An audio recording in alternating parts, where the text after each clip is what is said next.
متوجہ ہوں گے۔ حضرت کی تقریر سے پہلے ایک بات مجھے عرض کرنے دیجیے، وہ یہ کہ اب تک جو کچھ بھی اس وقت نظام چل رہا ہے یہاں جلسے کا، اچھی طریقے سے ذہن میں یہ بات رکھیے کہ یہ اجلاس عام نہیں ہے جمعیت علماء کا۔ جمعیت علماء کا یہ اجلاس عام نہیں ہے۔ یہ میں کیوں کہہ رہا ہوں؟ اس لیے کہ اتنے بڑے جمع غفیر کو دیکھ کر شاید کسی کے ذہن میں یہ بات آئے کہ یہ جمعیت علماء کا اجلاس ہے۔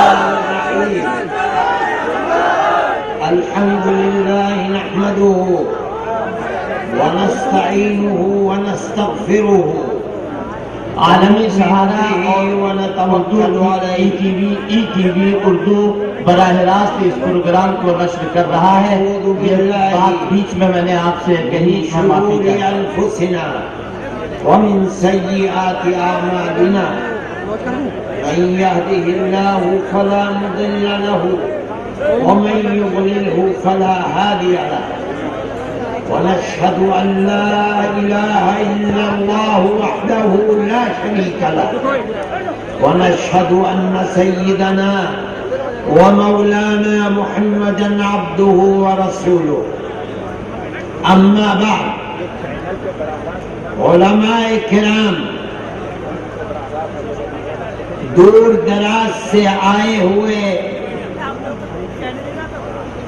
جلسے میں شریک ہونے والے ہمارے بھائی اور پورے ملک سے آئے ہوئے ارکان منتظمہ جمعیت علماء ہند۔ جمعیت علماء ہند آپ لوگ جانتے ہیں کہ کوئی سیاسی جماعت نہیں ہے۔ ہمارا پارلیمنٹ اور اسمبلی تو دور کی بات ہے، گاؤں کی پردھانی اور قصبات کی چیئرمینی سے بھی کوئی کسی طرح کا رشتہ نہیں ہے۔ جمعیت علماء ہند خالص ایک مذہبی اور سماجی تنظیم ہے۔ ہماری تاریخ اس بات کی گواہ ہے کہ ہم نے ابتدا سے آج تک اپنی خدمت کا میدان صرف مسلمانوں کی زندگی ہی کو نہیں بنایا، بلکہ جہاں جس وقت ضرورت پڑی، چاہے وہ ہندو ہو، چاہے مسلمان ہو، چاہے کرسچن ہو، چاہے کسی دھرم کا ماننے والا ہو، انسانیت کی بنیاد پر جمعیت علماء نے خدمت کی ہے۔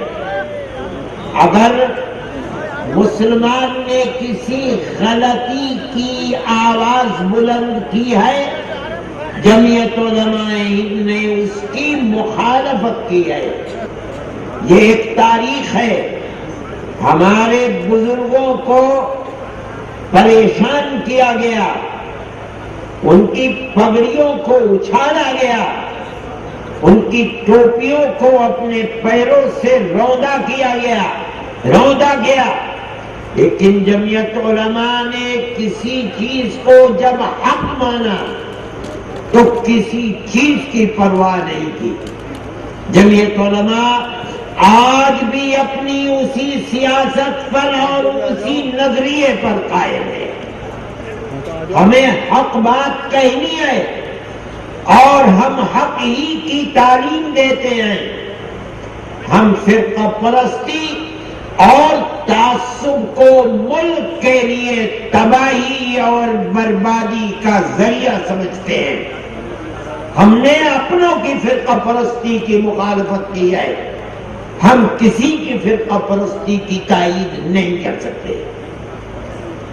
ایک زمانہ تھا، ایسا زمانہ تھا کہ جمعیت علماء نے انگریز کی مخالفت کی، غلامی کی زندگی سے آزادی کے لیے علماء نے، پھر اس کے بعد جمعیت علماء نے سر اور دھڑ کی بازی لگائی ہمارے بزرگوں نے 8 9 اور 10 سال اپنی زندگی کے اندر انگریز اور ظالم کے جیل خانوں کے اندر اپنی زندگی کو گزارا، لیکن جس چیز کو حق سمجھا تھا ان کے پیر کے اندر ایک بال برابر بھی کبھی جنبش نہیں آئی۔ جمعیت علماء کی یہ تاریخ ہے۔ ملک آزاد ہوا، جمعیت علماء اس کے اندر سب سے بڑی حصہ لینے والی جماعت تھی۔ کانگریس کا وجود بھی اس وقت نہیں ہوا تھا۔ جب سے علماء نے ملک کی آزادی کے لیے آواز بلند کی تھی، کانگریس اس کے 80 سال کے بعد وجود میں آئی، اور وجود میں آئی تو مسلمان نے ملک کی آزادی کے لیے اس پلیٹ فارم میں آگے بڑھ کر کے اپنی کوششوں کو تیز تر کیا، یہاں تک کہ ملک آزاد ہو گیا۔ لیکن ملک آزاد ہوا اور بدقسمتی سے ملک تقسیم ہو گیا۔ جمعیت علماء نے کبھی ملک کی تقسیم کی بات نہیں کی، قبول نہیں کیا۔ کانگریس نے دستخط کیے، جمعیت علماء نے دستخط نہیں کیے۔ ہم نے نہیں مانا اس چیز کو۔ ہم سمجھتے تھے کہ تقسیم ہوگی تو آنے والے دن سخت اور سخت سے سخت تک ہوگے۔ ہماری اس بات کو قبول کسی نے نہیں کیا، لیکن آج وہ صورتحال ہے۔ جب ملک تقسیم ہوا، تبادلے آبادی ہوا، ملک کے اندر آگ لگ گئی، خاص طریقے پر شمالی ہندوستان جس کی سرحدیں تقسیم ہونے کے بعد پاکستان سے ملتی تھی، آگ لگی ہوئی تھی۔ پنجاب میں آگ لگی، لٹ گیا پنجاب، برباد ہو گیا مسلمان۔ ادھر پنجاب کے اندر سکھ برباد ہوا، ادھر سے مسلمان وہاں گیا، وہاں سے سکھ لٹ پٹ کر کے اور ہندو ہندوستان کے اندر آیا۔ دلی اجڑ گئی، ایسا لگتا تھا کہ ملک آگ کے ڈھیر پر کھڑا ہوا ہے۔ مسلمان کا مسئلہ اس وقت وجود کا مسئلہ تھا۔ شمالی ہندوستان میں مسلمان اپنے وجود کی حفاظت کیسے کرے؟ ایسا لگتا تھا کہ مسلمان اپنی اسلامی اور مذہبی علامت کے ساتھ ملک میں زندہ نہیں رہ سکتا۔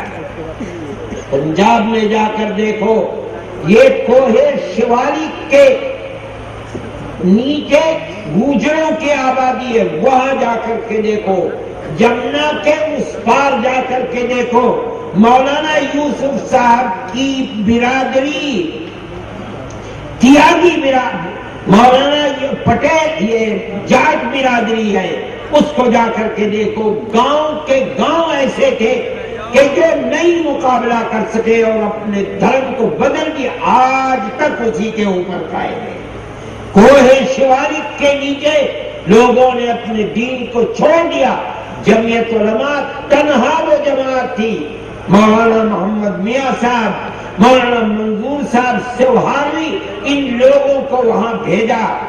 گوڑیا کے پیر جی جو ان کے والد تھے، وہ اتنا کام کیا، آج گوجروں کی یہ آبادی لاکھوں کی جمعیت علماء کی مرہون منت ہے کہ اپنے باپ دادا کے مذہب کے اوپر جمے ہوئے۔ ہمارے وجود کا مسئلہ تھا۔ ہم نے ایک سفر کیا، کوئی پارٹی نہیں تھی، ہمارا سفر 65-67 سال کا سفر ہے۔ آج ہم نے وجود کو اپنے اس ملک کے اندر اتنا مضبوط کر دیا کہ دنیا کا بڑے سے بڑا فرقہ پرست ہمارے وجود کو چیلنج نہیں کر سکتا۔ ہمالیہ پہاڑ اپنی جگہ سے ہٹ سکتا ہے، مسلمان کے وجود کو ہندوستان میں چیلنج نہیں کیا جا سکتا۔